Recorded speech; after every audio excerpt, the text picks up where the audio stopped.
Optimus Prime, the leader of the Autobots, is known for his honor and benevolent nature. He's never seen making merry, but we're all too aware of his compassionate heart. However, at times Optimus does lose his cool and resorts to his violent form when in battle. And when it comes to battle, the Cybertronians know how to take it to the next level. And with Optimus, well, there's no saying where the limit is. Hello everyone, and welcome to another marvelous video. Today, we'll be covering moments where Optimus Prime showcased his Berserker rage. The list contains his battles in movies and animated shows where he seemingly destroyed his opponents ruthlessly. So without any further delay, let us begin exploring Optimus Prime's ultra-violent moments from movies and cartoons. Now, before we go into our explanation, we have a very small request. If you like our content, please support us by subscribing to our channel. Now, this is a small click for you, but for us it means a lot. Thank you. Now, let's begin. Optimus beats Megatron and kills the Fallen at the same time. Transformers: Revenge of the Fallen gave us the first look at the violent Optimus Prime. Directed by Michael Bay, the movie showcases a brutal 1 versus 2 combat where Prime goes berserk against Megatron and the Fallen. The Fallen was once a Prime on Cybertron 19,000 years ago when all the Primes arrived on Earth. In an attempt to harvest Earth's sun, primitive humans protested. To maintain the sanctity of life, the Primes agreed and refused to activate the star harvester they had constructed. Considering the humans as tiny, fragile insects, Fallen went against his brothers to activate the star harvester. It resulted in a great battle, ultimately ending with the Fallen being defeated and the other 6 Primes sacrificing themselves to hide the matrix of leadership with their bodies. For his betrayal, he earned the moniker Fallen, and he was also known as the first Decepticon. The plot of the movie takes place 2 years after the Battle of Mission City. It's 2009, and the humans have formed an alliance with the Autobots. Together, they have formed a classified international task force to eliminate the remaining Decepticons, known as NEST, standing for Non-Biological Extraterrestrial Species Treaty. Meanwhile, the Decepticons revived Megatron with the last known piece of the Allspark Shard. Megatron's jet rocketed into the sky with Starscream, and the two met Fallen on Saturn. Fallen informed them that Sam Witwicky's mind held the key to finding the Star Harvester and the Matrix of Leadership. Megatron sent one of his Decepticons in disguise as a female college peer of Sam. When she failed, the Decepticons made their appearance, followed by Optimus Prime and Bumblebee. The battle did not turn out well, as Megatron impaled Optimus and killed him. However, Sam learned that he could resurrect Optimus Prime with the Matrix of Leadership, and since then he began his quest with the other Autobots. Sam found the Matrix, while the Decepticons located the Star Harvester. Sam resurrected Optimus, but before he could get back to his feet, the Fallen arrived and took the Matrix of Leadership to activate the Star Harvester. All this while, a Decepticon was helping Sam and the Autobots locate the Matrix, and he was Jetfire. Jetfire offered his last help by sacrificing himself to provide energy and additional weapons to a weakened Optimus Prime. The moment it was transferred, Optimus wasted no time and flew towards Fallen and his Star Harvester. He punched Fallen off the Star Harvester and set about in destroying the device. He viciously began punching Fallen, and soon Megatron was there to intervene. Optimus crashed Fallen against a wall and then began to fight with Megatron. In a few quick moves, Optimus broke his arm, shot his face, ripped another arm, and blasted him away. Optimus then charged at the Fallen, who tried evading his blows and connected 1 or 2 punches of his own. Optimus stabbed Fallen's chest with his own staff and then broke it across his face. He then punched his hand through Fallen's chest and crushed his spark with his bare hands. It was undoubtedly one of the most brutal fights showcased in a live-action Transformers movie. Optimus Prime kills Megatron and Sentinel Prime. Transformers: Dark of the Moon introduced us to Sentinel Prime, the direct descendant of the first Cybertronian, Primus, and Optimus Prime's mentor. Before the Cybertronian Civil War, he was on a mission to find a new sun for Cybertron that could revive the planet, but with the onset of the war, his goals were left incomplete. Realizing that there was no possible way to end the war, he passed on the mantle of leadership leadership to Optimus and joined hands with Megatron secretly. Sentinel had created a device known as the Pillars that could teleport large masses of objects, even planets. He departed the war to reach a point where Megatron would meet him, but owing to the numerous explosions throughout the combat, his ship was badly damaged and he crash-landed on Earth's moon. The crash knocked Sentinel into stasis mode and killed every other member of his troop in the spaceship. In the movie, the Autobots found the power core of their spaceship, the Ark, in Chernobyl. They were initially perplexed about how their ship's technology came to be in the hands of humans until it was revealed that humans had kept information about their first expedition to the moon a secret. When Sentinel had crash-landed on the moon, the humans had felt the tremors and planned on their first expedition. Inferring that the Ark is still up there on the moon, the Autobots left for the moon, where they find Sentinel Prime's body along with 4 pillars in the crashed spaceship. Prime brought back Sentinel's body and revived him using the Matrix of Leadership. Optimus held a very high opinion of his mentor and offered him the leadership of the Autobots, which Sentinel denied. Sentinel's motives were soon revealed, along with that of Megatron's. Before the humans could reach the moon, the Decepticons had already taken all the pillars from Ark. They left Sentinel's body as he was the key to activating them. Joining hands, Megatron and Sentinel blackmailed Earth's government into sending the Autobots into space for the peace of humanity. Autobots were sent on a spaceship, seemingly shot and destroyed by Starscream. Next, Sentinel and Megatron activated the pillars to bring Cybertron to Earth's atmosphere. However, the Autobots survived the blast and soon launched a full-scale attack on the Decepticons at Chicago City. While the rest of the Autobots fought the Decepticons, Optimus went for Sentinel. Sentinel initially overpowered Optimus by blocking every one of his attacks and tearing off Optimus's arm. Meanwhile, Sam's girlfriend, Carly Spencer, found Megatron in an alleyway and convinced him that Sentinel Prime would eventually lead the Decepticons, which would make him a mere slave. This infuriated Megatron, and he soon joined the battle, fighting against Sentinel Prime. Just before Sentinel was about to deliver his final blow to kill Optimus, Megatron fired numerous rounds at him. Megatron killed Sentinel, and then the battle continued between Optimus and Megatron. Fighting Megatron should have been easy for Optimus, but the latter showcased some violent form. He stabbed Megatron in his chest, locked him around, and tore his neck from his body. Optimus beats the crap out of Decepticons. Revenge of the Fallen showcased yet another moment when Optimus Prime single-handedly fought against 3 Decepticons. It occurs after Sam is kidnapped by the Decepticons, who want to extract the coordinates of the Matrix from his brain. While the Decepticons are deciding how to cut his head open, Optimus and Bumblebee arrive and attack the Decepticons. Sam and his friends escaped with the Autobots, but the Decepticons carried on with the chase. Soon, Megatron caught up to Optimus and fought him. Grindor and Starscream also joined in on the battle. While Megatron fought Optimus, Starscream and Grindor tried catching up with Sam. Knocking Megatron off momentarily, Optimus goes after Grindor and Starscream. He fights the 2 of them single-handedly. Megatron then joins in as well and begins a vicious 3 versus 2 combat. Megatron unbalances Optimus with a blast, and it's then we get to see a glimpse of what Optimus is capable of, with swords in each hand, charging at his 3 opponents. Starscream and Megatron took a hell of a thrashing, while Grindor tried to be sneaky with his attack. However, this ultimately fails too, as after tossing Starscream away, Optimus Prime gets hold of Grindor and tears his head from his body. Optimus Prime versus Megatron. One shall stand, one shall fall. Optimus and Megatron have fought against one another on numerous occasions. Their battles have been showcased in all forms of media, and on a few occasions, we get to see Optimus losing his cool. This next one is from the Transformers the movie, released August 8, 1986. The animated film followed the same continuity as the Transformers cartoon and featured the planet-sized evil Transformer Unicron. The plot takes place in the year 2005, where the Decepticons have already taken control over Cybertron. The Autobots, meanwhile, have made ways to take back their planet. Operating from hidden bases on 2 of Cybertron's moons, the Autobots launched a shuttle to retrieve a shipment from Earth containing Energon. However, their plans were heard by Laserbeak, who wasted no time in informing Megatron. Very quickly, the Decepticons launched an attack on the Autobot ship as it made its way to Earth. They wipe off Ironhide,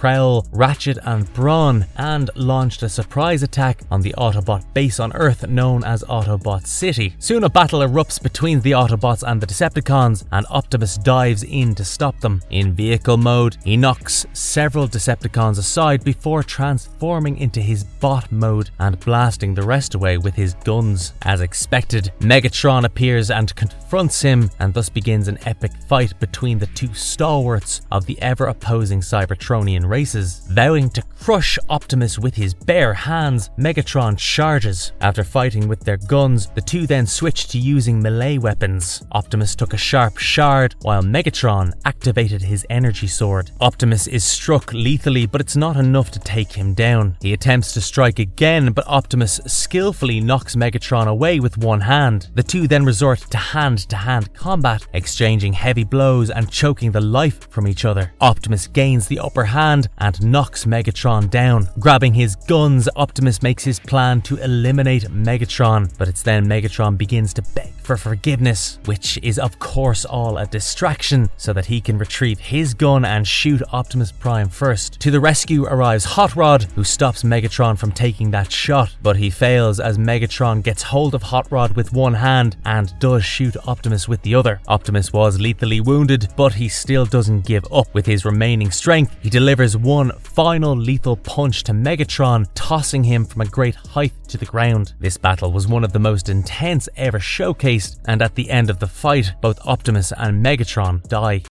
Optimus Prime went berserker and beats everyone who comes in his way. Optimus Prime's fight against Sentinel Prime and Megatron was not the only time we witnessed his rage. From the movie Transformers Dark of the Moon, the battle that took place in Chicago showcased a brutal struggle for the Autobots to restore peace to planet Earth. All of humanity had given up hope of getting back their invaded world. Sentinel Prime had already used the pillars to bring countless numbers of the Decepticon army, as well as minions who had seemingly invaded the entire Earth. The Autobots entered their last moment after everyone believed they were killed by Starscream's missiles and launched a full-scale attack on the Decepticons. However, the Autobots were soon captured and nearly killed by the Decepticons, for Bumblebee managed to fight them off, first killing Soundwave. It's then Optimus charged in and in a moment destroyed several Decepticons. The scene is one of the best crafted scenes in the entire movie, where Optimus can be seen destroying one Decepticon after another with his trademark sword. He then wore a pair of metal knuckle dusters and punched through Shockwave. Now, these scenes only confirm that Optimus Prime could have taken down nearly all the Decepticons by himself.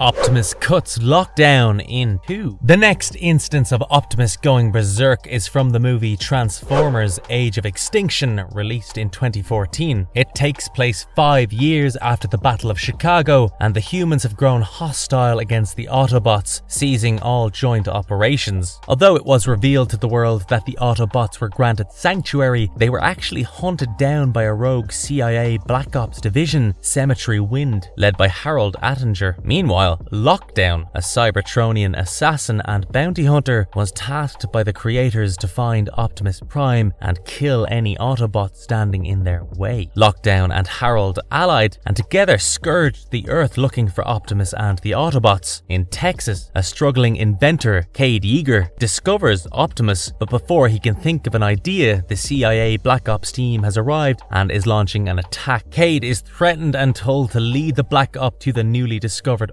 Autobot, but he resists. They are then about to kill his daughter before Optimus comes out of hiding, barely managing to escape. Later on, Optimus is captured by Lockdown, but he did manage to escape this time. Lockdown later returns to recapture Optimus, and this is where we get to see yet another violent rage from Optimus Prime. Distracted by Harold Attinger, Optimus is pinned down by Lockdown's sword. Bumblebee and Cade manage to engage Lockdown for a minute, during which Tessa places a wired hook onto the blade, with which Prime is pinned. The other end of the hook is attached to a truck driven by Tessa's boyfriend Shane Dyson. Shane drives the truck at full speed, and this helps Prime remove the sword from his chest. By this point, Lockdown has had enough of Cade and Bumblebee, and he was about to kill Cade, but it's then Optimus impales his chest with his sword, dragging it up all the way, and this splits Lockdown into halves. For the record, Lockdown was showcased as an incredibly powerful entity, as he seemed to be able to even take down Optimus Prime, but it's when Optimus Prime's rage kicks in, well, just no one mightier.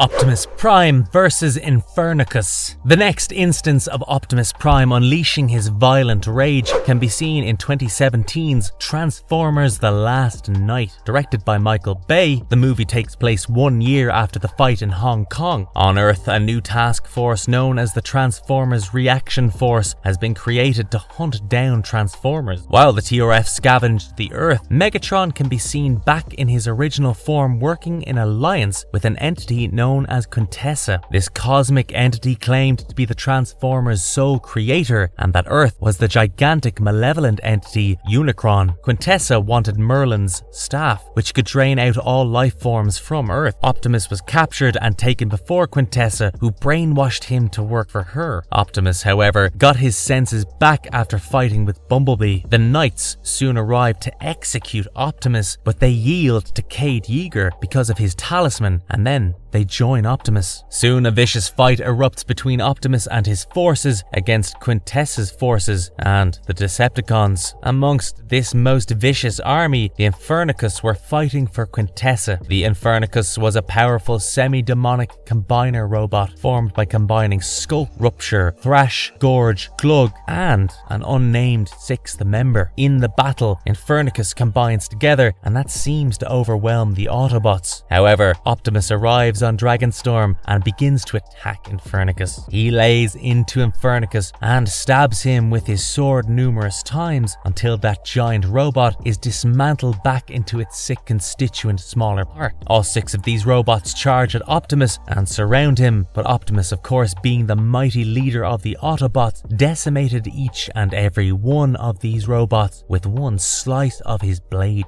Optimus uses an Energon axe to beat Megatron. The next on our list is from the Transformers animated series. Season 1 begins with the storyline titled More Than Meets the Eye, and in the second episode, Optimus can be seen pulling off a brutal encounter against Megatron. The plot showcases the awakening of the Cybertronians on Earth. It occurred in the year 1984 when an earthquake awakened the Cybertronian from stasis mode. Revived by Teletran, the Decepticons left the Ark, followed by the Autobots. The Decepticons planned on locating potential energy sources on planet Earth which could provide them with Energon. This quest led them to the Sherman Dam, where the Autobots also arrived. The Autobots had the intention of stopping Megatron and his forces from unleashing their wrath onto the planet, but when they arrived, the dam was already on fire. The Autobots engaged in battle with the Decepticons while Megatron managed to extract their requisite Energon. Optimus Prime soon confronts Megatron and the two engage in a fight with their melee weapons. Overcoming Optimus, Megatron manages to escape with the Energon cubes, but the battle is the first time that we get to see just how equally matched Optimus and Megatron really are. The battle was later marked as one of the most iconic encounters between Optimus Prime and Megatron. Optimus Prime takes control of the Dinobots. The setting is Transformers Age of Extinction, and the scene is where KSI Industries have recovered Transformium from the deceased Transformers and created their own Transformer-like robots, mainly Galvatron and Stinger. However, what they didn't know is that Galvatron had attained Megatron's consciousness and freed himself from the controls of KSI. These KSI-developed Transformers were highly advanced, for which the Autobots faced crisis. Meanwhile, Lockdown ambushed them and successfully manages to capture Optimus Prime. Lockdown's large prison ship is seen hovering over Chicago. Cade, Shane, and the Autobots sneak on board to free Optimus and Cade's daughter Tessa. Together, they hijack a smaller ship containing the Dinobots and left Lockdown's prison ship. Meanwhile, Galvatron and his team begin their pursuit of the seed, which could cover the entire Earth with Transformium. Optimus freed the Dinobots and asked them to join hands with the Autobots or forever accept their existing slavery. The Dinobots initially didn't consider his offer and decided to fight Optimus. Grimlock attacked Optimus, who manages to dodge the attacks while still explaining how the allegiance is the only way towards freedom. Optimus then stabs Grimlock in the face, transforming the latter into a large, vicious mechanoid dinosaur. Grimlock charged at full speed, but Optimus knocked the giant Transformer down with a single blow. He then placed his foot on Grimlock Grimlock and stated either help him fight or die, after which Grimlock, along with the rest of the Dinobots, agreed to fight alongside the Autobots. One shall fall, Optimus versus Megatron. Last but not least, we have the mind-blowing combat of Optimus against Megatron from Transformers Prime Season 1, Episode 23. The episode begins with Optimus Prime reciting a passage from the Covenant of Primus, which stated that once the 47 spheres aligned, there will be a perpetual conflict to which only Ratchet shows his belief. Megatron, on the other hand, believes that he was the darkness the prophecy spoke of. He could be seen aboard the Nemesis, revived from his stasis mode. He sought to obtain the blood of Unicron, with which he could gain control over the undead armies and conquer the world. Soon the Decepticons began stealing components to build a second space bridge, and the only thing they were left with was an ample power source locked in a heavily fortified human base. Megatron sent a massive squad of Viacons to retrieve the power source, while Optimus ordered Agent Fowler to evacuate all humans from the fortified base. Optimus, Bulkhead and RC arrived to fight against the Viacons and successfully managed to fend them off. However, victory was far away from them as Megatron arrived and engaged in the battle. He fried Bumblebee's circuit with a clean shot and then knocked out another Autobot, Raph, unconscious. Retrieving the power source, Megatron got back to the ship, but unbeknownst to him, Optimus and Bulkhead had also climbed aboard the Nemesis hull. They entered Nemesis and managed to take away the power source, after which Optimus ordered Bulkhead to return to the base with the power source. As the planets began to align, Megatron arrived at the volcano site and retrieved a message from Optimus via a Viacon comlink. Optimus vowed to destroy Megatron, openly challenged him. Soon, a fierce battle erupts between the two. Optimus and Megatron fought with swords and guns, but they were evenly matched all along the way. Optimus transformed into his truck form and rammed into Megatron, which knocked him off a cliff. Optimus jumped off as well and transformed into his robot form, landing on Megatron with intense pressure. However, it was still not over as Megatron begins to punch Optimus and get back to his knees. Optimus delivers several lethal punches to Megatron's face and body, and finally, with one blow, Megatron was taken down. Optimus slowly approached him with a sword. Even Megatron realized that it was time for his end, but by then Optimus had already set his foot upon him, inhibiting any chance of escape. However, as Optimus was about to strike, Megatron managed to grab the blade and stop it. Megatron then delivered a few lethal blows and gained the upper hand, but before he could finish Optimus, the volcano erupted and the episode ended. In the next episode, RC and Ratchet managed to pull Optimus through the ground bridge. The fight sequence doesn't have any adequate words to explain the levels of intensity on show, as the two are once again equally matched. It wasn't just a savage moment for Optimus, but for Megatron. Marvelous verdict. It can be inferred that Optimus and Megatron, in most cases, were evenly matched and are both savage warriors. Divided by their purposes in life, the two are quite similar strength holders known for their battle honor. And with this, we come to the end of our video. We hope you've enjoyed the content, and if there's any other instances that we might have missed, please feel free to mention them in the comment section below. And if you liked our content, don't forget to leave a like and subscribe to us if you haven't done so already. Now have a good one and be safe. Thanks everyone.